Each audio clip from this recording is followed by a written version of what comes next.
Hey, what's up, y'all? Y'all good? I hope so. Y'all listen, I want to talk real quick about Heart and Hustle Houston. You know, the season 1 finale is tonight, 7 p.m. Central Standard Time on. Please watch it live so that they can get those views. Even if you're going watch it with some friends, going to a watch party, make sure your TV is on. Set your TV. These new TVs, you can set the TV to come on at a certain time and to go off at a certain time. Because if you're at a watch party and your TV not on, that means your household is not being counted. So just make sure that your TV is on 7:05 p.m. Central Standard Time so that it can count, because the more views that they can get, it's a stronger possibility that they can get a season 2. Now, I know some of the cast members have mentioned here and there about a season 2, like Labrina had mentioned it, and when she was on the interview with Millichan, and she was like, well, it's not concrete, but they trying to work some things out. So in my personal opinion, I would love for this show to come back for a season 2, because I think it's a really good show.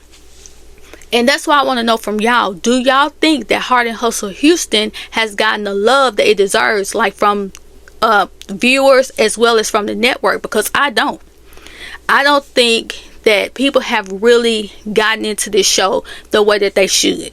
Now, coming from LAMH to this show, this is a totally different show. It's very refreshing. The first issue when it came to this show was Carlos King. I ain't watching it, that Carlos King. No, it's not Carlos King. This is a Jesse Collins Entertainment production.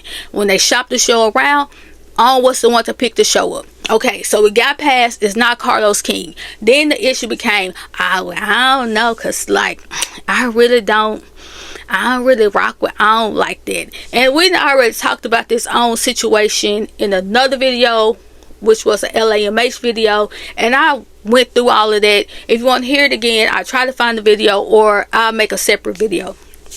But for a long time, people were hollering about, where's the black excellence? We want to see some real boss women. We want to see women who know how to be there for each other and support each other. And if it's an issue, like they know how to work it out, this, that, and the other.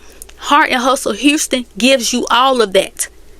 You get black excellence. If you go to these women's social media pages, you see that they are real bosses. Like they doing the real thing. You have Labrina. She has her own spa. She got it out the mud. This money didn't come from her husband being a football player. She did this thing on her own. Then you have Latoria. She has her own media company. She's a PR agent, celebrity PR agent. You got Ro. She has her own business, her own restaurants. She then helped build up other businesses in the Houston area. You got Chloe. She's an event planner. When you see the events that Chloe has put, when I tell you, they are so luxurious, they are beautiful. Like, her eye for detail is everything. Then you have Munera. She is a black woman who is an engineer. Now she's a full-time content creator.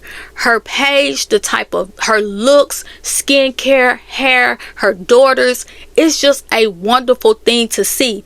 And she has like LTK and Amazon. So a lot of things that she posts, there are links to it, and they're affordable. When you're looking at it, you're like, ooh, that look expensive. But once you click those links, you're like, okay, I can afford that. I can get that right there. It's nice. I like that. Then you have Elena. She's a celebrity makeup artist. Her makeup studio, beautiful. The way that they laid it out, the layout of it, how it looked, the clean lines, it's really pretty. This show is giving us everything that a lot of people were asking for from the other show, but people are not showing up for it. And when it comes to On, I would hate to think that a majority of the people that would support your network were millimeters or male supporters, because that would be sad and embarrassing. You telling me ain't nobody else supporting you? Like, I really do not understand it. And the other thing that I don't understand, if this is what you've been hooping and hollering and cussing and fussing and screaming about, that you want black excellence, you want black women who know how to have emotional intelligence, conflict resolution, they real bosses, they not faking it to make it, but you're not supporting them. So you're telling me, or are you telling me, like, explain it to me in the comments, are you saying that even with all that you've been asking for, these 6 women give that on Heart and Hustle Houston, but you refuse to support 6 black women because you're trying to stand with 1 black woman? Is that what you like? Is that what happened? Like, that's what's happening? Because I really don't understand. It's not making sense to me. So that's why I'm saying get down in the comments and let me know what you think about it. Because when it comes to OWN, like I said, when they talked about it, people be hollering about, but it's Oprah thing. Yeah, it's her name. If you go back and look at what Oprah can do with that 5%, it ain't much. When she started selling off them shares, and then Discovery started, controlling more things, it's not what you think it is. And just because she came and congratulated LAMH about 100 episode, I feel like, hey, this is on your schedule, this coming up, we need you to make a quick video so that we can put it out. That's it. That's all. But I just don't understand why people won't support the show. And it makes me wonder, so the show that Mel did the hosting for, like the child care show that's supposed to be coming, even though it got a lot of love, it got some negative things going on, but like behind the scenes when it comes to the people, like the women, how they live, the name of the show, like their child care cartel. People, when I tell you these people have a issue with that, it's crazy. But let's say that they shopped the show around and it just so happened to get picked up by OWN. So all the people who say I'm on what Mel is on, that was your favorite thing to say, and it get picked up by OWN, and Mel be like, look, y'all support these women, they this, that, and that. Are you gonna watch it? Or are you gonna be like, well, Mel, we ain't gonna be able to do it. I mean, I know we said we on what you was on, but we'll just support the content creator and watch it like that. That's not supporting her. I don't even know why y'all think like that. But I really need to know, why aren't people supporting Heart and Hustle Houston? Because I really don't understand it, being that it's just because it's on. But if that's what it is, then just say that's what it is, and that don't mean I'm understanding, but just let me know if that's what it is. And when it comes to OWN, they did not do a good job of promoting this show. I know there was one week, I think it was episode 5 of Heart and Hustle Houston. That week, they posted like 4 to 5 clips on their IG about LAMH, but only 2 clips for Heart and Hustle Houston. Now, in my mind, I would think if I have a new show on my network, I really want to push this show because I want to see how the people will engage with this show. Then when you go on their YouTube channel to their main page, in the YouTube banner is Bell Collective.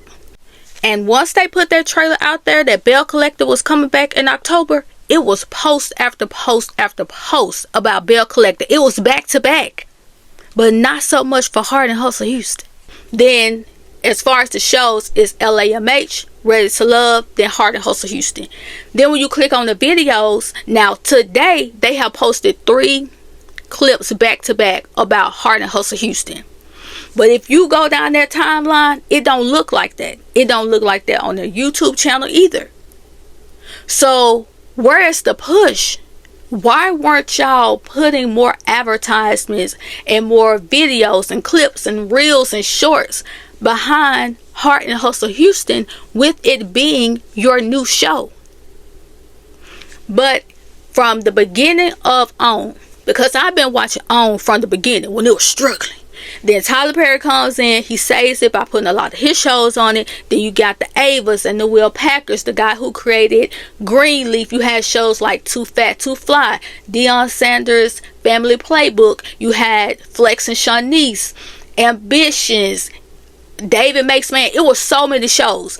And if you notice, OWN has gone from a scripted TV network to a reality show TV network. And you can also tell that hands have changed, especially when it comes to their social media. Because there was one time on YouTube where they put up this poll, and if I could find the screenshot that I took about Mel and Martell, I was like, why would you even post something like that? It didn't make sense. Like, it was so unnecessary, and it was so tasteless and tacky. So I was like, okay, yeah, it can't be the same people running these social media pages. And then when I posted about when they said on their TikTok that this is a Stormy Still Stand account, I was like, baby, if I was over there running that, whoever just posted this, come to my office. Because LAMH is not the only show over here on this network, and this is not Stormy's show, and it's not her network. Don't you ever post nothing like that on this social media, because you don't want to make the other shows feel like they're not important. Why would you do that? Because back in the day, because I've been doing this for a long time, maybe not on YouTube, but I was most definitely on Twitter, and you could post so much and tweet so much that they will reach out to you, like I told you, and I'm gonna put it in here where they reached out to me. Didn't even know it was a contest. I don't even know if they did a contest, but they said there was 25 winners, and I was one of the winners for the Queen Sugar merch. So it's a Queen Sugar zip up jacket with the hood on it. Okay. Then they reached out to me again, because when I tell you I was a heavy tweeter over there, I tweeted, and always, even when the show went off, I would still talk about the show. They reached out to me again because they had something for Delilah. So they sent me this crate that says Delilah on. It came with this, I don't know what you call this type of blanket right here, but this blanket right here. And in that crate was a bag of popcorn, a sparkly like orange drink, and a card. All of that, like, and as you can see, I never even used the blanket. It still has the tag on it. That's what they used to be like. But it seems like after the pandemic, things changed, hands changed. I don't know who over there running the social media accounts, but in my personal opinion, I feel like maybe it's somebody younger. I don't know, but it's not the same. And if you notice, from OMFG to Reality Entertainment, I don't go on Bravo Shade Room a lot, but have you seen any other page posting about Heart and Hustle Houston besides the fan page?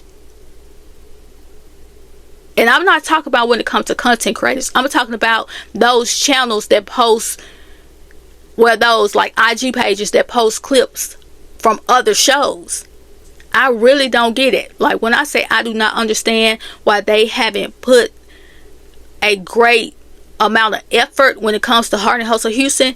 And I think it was Ro who had went live when the show first came on, and she said when they was with Jesse Collins Entertainment, they treated them like royalty. She said, now, oh, they ain't bad, but Jesse Collins, that's a whole nother thing. And I hope they don't get comfortable. I hope they pay attention to what's happening and ask questions. Where is the push for the show? Because if you know anything about OWN, and I said this once the Tylers and the Avas, all of them started to leave, and then they started bringing other shows, like when they had the Ambitions, Kings of Napa, and it was one more show. I feel like it's Delilah. The seasons were good, but then time will go on. You like, okay, well, they haven't said anything about there's going to be a season 2. A month has passed. 2 months has passed. So we will reach out to the lady who created Kings of Napa, and her response was always, they're not getting back to us. The network they not saying anything to us. We don't know. Maybe if y'all go over there, go on their pages, let them know that y'all want a season 2, maybe they will help us. Never heard anything. And I felt like that was disrespectful to the actors and the actresses, because they are kind of holding back on accepting new projects because they're waiting to see if there's going to be a season 2. So at a point, I was like, look, if you don't care about your show and you want your show to pass away, put it on. That was the energy that they were giving, because they were not talking to the people. They were not communicating with them. So they didn't know what to think. So, and I get on being the network to pick up Heart and Hustle Houston. I get that some people may have a problem with that. I could actually see Heart and Hustle Houston doing good on BET, especially if it came on maybe before Divorced Sisters. I feel like it probably could do good over there. But OWN is going to have to do a better job when it comes to their new shows, because y'all are fighting for your life trying to hold on to LAMH, and it's not working. Like, even Carlos, you went over there to OMFG page when they said that it was fit to be the mid-season finale. You basically called those folks a lie, only for it to be the mid-season finale. But the same amount of speed that you had when you went over there and said that, you didn't come back and apologize. Even if you were to say, oh, I thought this said series finale. My bad. I apologize. This, that, and the other. You didn't even know that your show was about to go on a mid-season break. That is wild to me. And now y'all on break. So what y'all finna do? Try to go record some more and make some more scenes and probably try to bring Martell Girl on? Huh? Is that at this? It's just crazy. I don't know. I really don't understand it, because the show is good. The women are authentic. They're very transparent. They talk about everything. Like LaBrenda said, look, I ain't embarrassed about nothing. If I talk about anything. They are really open, and slowly some of the other ones are slowly opening up. I just hope that it gets a season 2, because it is a really good show. But what I want y'all to do, I want you to get down these comments and let me know, am I reading it right? Is it one of these situations, like, have you ever been in school or heard, like in high school, or heard of a high school that had a situation, maybe somebody did some wrong and it messed things up, and it was like, you know what, since this incident happened, we canceling homecoming. And then everybody like, well, why would you do that? We ain't have nothing to do with it. Why should we have to suffer for what somebody else did? Or have you had that type of situation in your family or on your job, and you wonder, like, why do I have to suffer, but I didn't do anything? That's what I feel is happening when it comes to Heart and Hustle Houston. People are making them suffer because they don't like what Carlos did to Melody, and how they feel like OWN then step in and do this, that, and the other. But if we go about, okay, well, it's just OWN, but they don't own, it's Carlos thing. It's just frustrating, because I don't like people who try to act like they're girls, because no, there's a favorite thing when people say, I'm a girls. That's not what it's giving. It's not. I want black excellence. No, you don't, because you're not supporting these women. I want to see women who know how to have conflict resolution. I want to see women who know how to be there for each other and have each other's back and support each other and check in and celebrate each other. No, you don't. It ain't no way. But yeah, like I said, get down in the comments. Let me know what you think, and I'll talk to y'all later.